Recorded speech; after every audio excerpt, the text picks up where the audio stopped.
The Stoic way to start when you're scared. The blank page stares back. The cursor blinks. The deadline looms. And you are frozen. Not lazy. Not unmotivated. Scared. Scared that what you produce will be inadequate. Scared that your effort will be judged. Scared that the gap between your vision and your capacity will be exposed for all to see. So you wait. You prepare. You research. You organize your desk.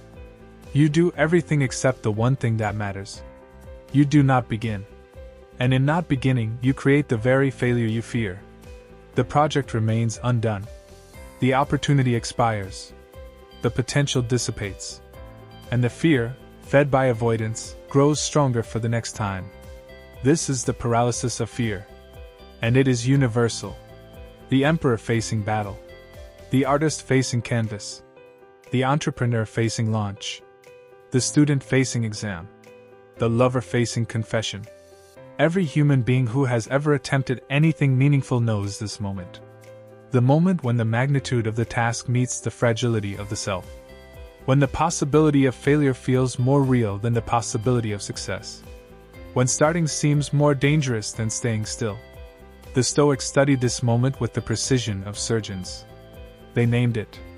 They diagnosed it. And they built a cure that has survived 2,000 years. The cure begins with a radical reframe.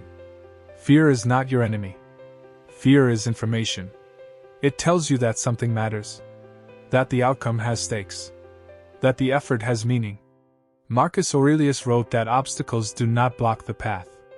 They are the path. And fear is the first obstacle. The gatekeeper of every worthwhile endeavor. The proof that you are attempting something real. The Stoic does not eliminate fear. The Stoic reinterprets fear. From signal of danger to signal of significance. From reason to stop to reason to proceed. This reframe does not happen automatically. It is practiced. Deliberately. Repeatedly. Until it becomes the default response. The suspense builds here. Because the conventional advice about fear is inadequate. Feel the fear and do it anyway. Push through. Be brave. These are not wrong. They are incomplete. They address the symptom, the outward paralysis, without touching the cause, the internal mechanism. They assume that willpower is sufficient. That determination can overcome terror. But the Stoics knew better. They knew that willpower is a limited resource. That determination depletes. That the person who relies on force alone eventually exhausts. The Stoic alternative is not force. It is understanding. Not pushing through fear. Dissolving it through clarity. The clarity comes from the dichotomy of control. The fundamental Stoic distinction between what is in our power and what is not. When you examine fear closely, you discover that most of it is fear of externals. Fear of judgment. Fear of failure. Fear of rejection. Fear of success and its consequences. All of these are outside your control. You cannot guarantee the outcome.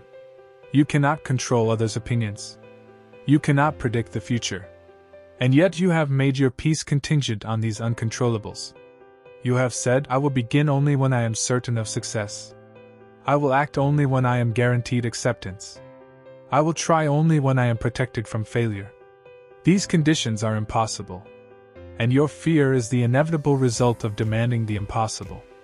Epictetus taught that some things are within our power, while others are not. Within our power are our judgments, impulses, desires, and aversions. In short, all that is our own doing. Not within our power are our body, property, reputation, and offices. In short, all that is not our own doing. This distinction, applied to fear, transforms everything. The outcome is not in your power. The effort is. The judgment of others is not in your power. Your intention is. The result is not in your power. The beginning is. And the beginning, the first step, the first word, the first action, is always available. It is always in your power. It is always sufficient. The sufficiency of the first step is the Stoic secret. The person who waits for certainty never begins. The person who waits for confidence never acts. The person who waits for fear to disappear never moves. The Stoic begins with fear present, begins with uncertainty acknowledged, begins with no guarantee of outcome, and in this beginning, discovers that fear diminishes with action. Not because the action is easy, because the action is real. Fear thrives in imagination. It feeds on the hypothetical, the possible, the catastrophic scenario that has not occurred. Action brings the mind into reality, into the present moment, into what is actually happening rather than what might happen. And in reality, fear loses its power. Marcus Aurelius wrote that you have power over your mind, not outside events. Realize this, and you will find strength. This is not abstract philosophy. This is practical instruction. When fear arises, when paralysis threatens, when the blank page or the difficult conversation or the ambitious project seems impossible, you return to your mind. You examine your thoughts. You distinguish what is in your power from what is not. You release the demand for guaranteed outcomes. You commit to the effort regardless. And you begin. Not because you feel ready. Because beginning is in your power. Because not beginning is the only true failure. Because the obstacle is the path. The neuroscience of fear confirms this ancient practice. The amygdala, the brain's threat detection center, responds to uncertainty as it responds to danger. It cannot distinguish between a predator and a presentation, between a physical threat and a psychological one. It activates the fight or flight response, flooding the body with cortisol and adrenaline, preparing for combat or escape. But there is no predator. There is only the task. The project, the conversation, the beginning, and the physiological response, appropriate for survival, is inappropriate for creation. The Stoic pause interrupts this response. The examination of thoughts engages the prefrontal cortex, which regulates the amygdala.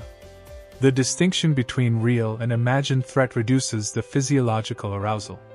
The commitment to action channels the energy productively. The channeling is critical. Fear energy is not eliminated. It is transformed. The same arousal that paralyzes can mobilize. The same tension that freezes can focus. The same heartbeat that signals danger can signal readiness. This is the Stoic transformation of fear into fuel. Not by denying the fear. Not by suppressing the symptoms. By reinterpreting the meaning.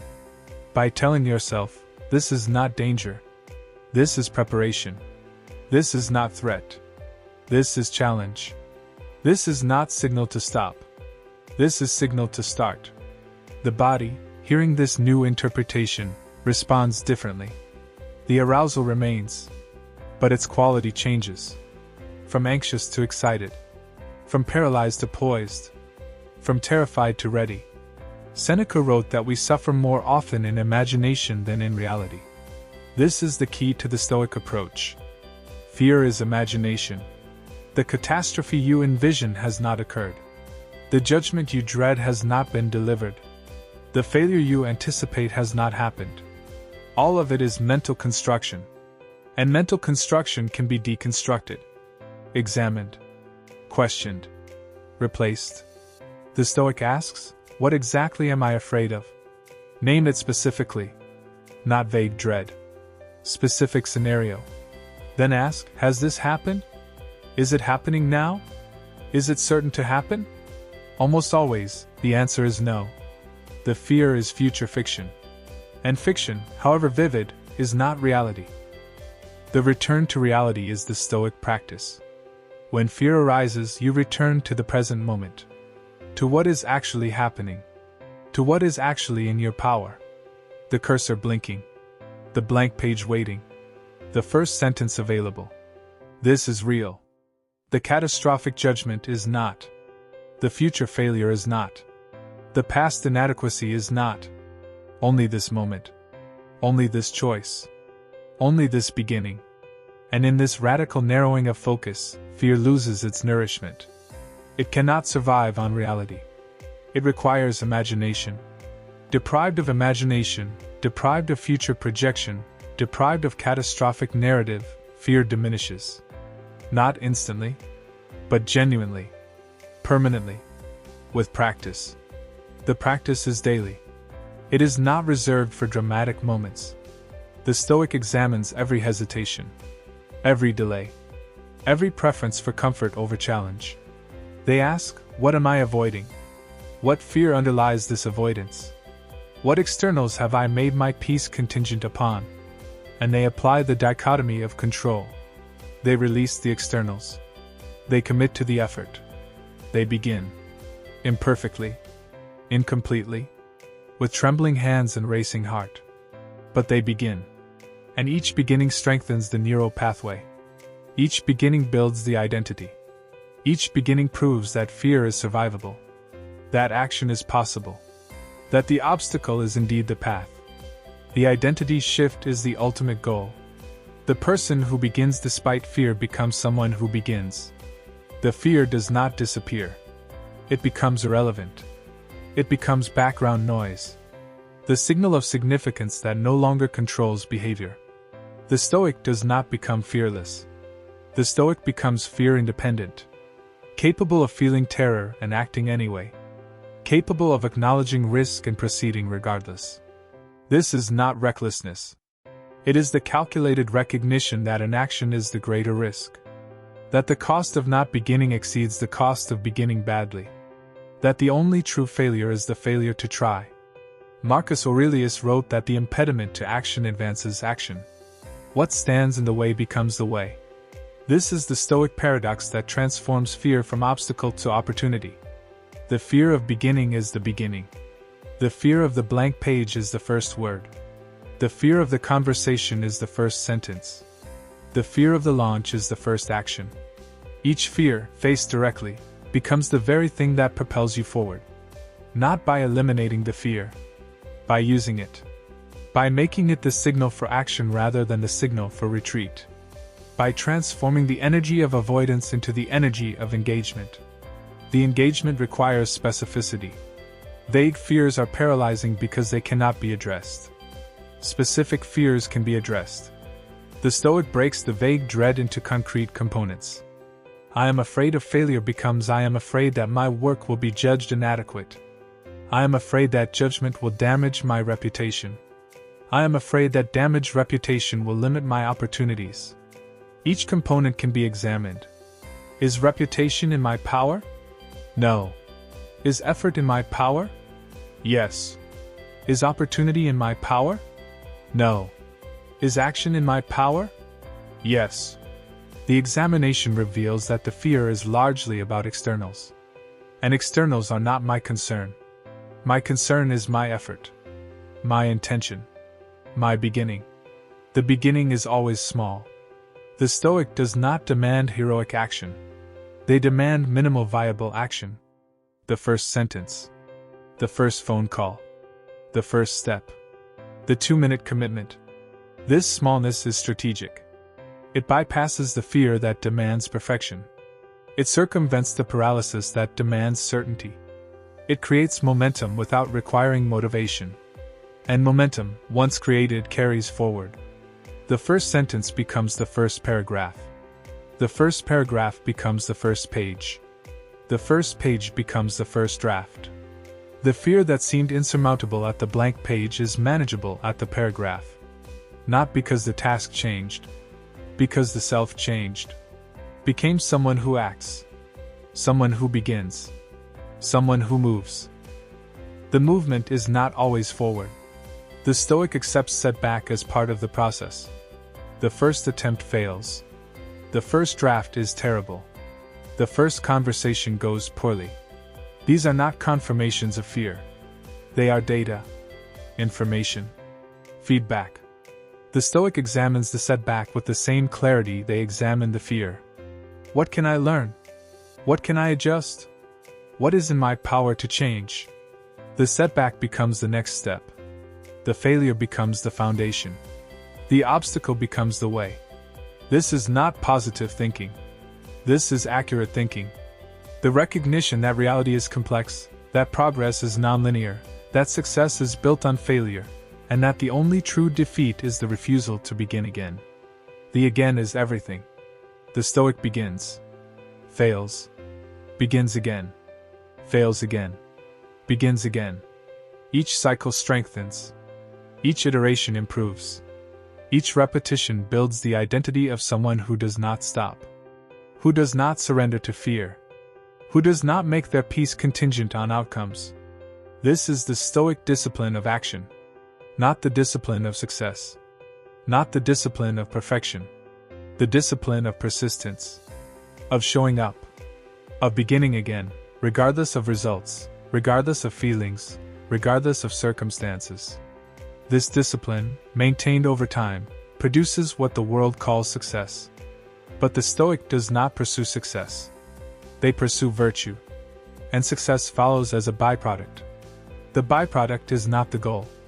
This is the final Stoic insight. The person who begins to achieve success is vulnerable to fear, because success is external, uncertain, not in their power. The person who begins to practice virtue is immune to fear, because virtue is internal, certain, always in their power. The effort is virtuous regardless of outcome. The intention is virtuous regardless of result. The beginning is virtuous regardless of what follows. This is the Stoic freedom. The freedom to act without guarantee, to try without certainty, to begin without knowing the end. And in this freedom, fear dissolves. Not because danger disappears, because the self is secure, because the worth is internal, because the peace is unconditional. If this resonated, subscribe. This channel exists to bridge ancient wisdom with modern practice, to build unshakable minds for unstable times, to help you begin when you are scared and keep going when you want to stop. Next week, we explore the Stoic response to perfectionism, the poison that paralyzes the capable. Rise as a Stoic.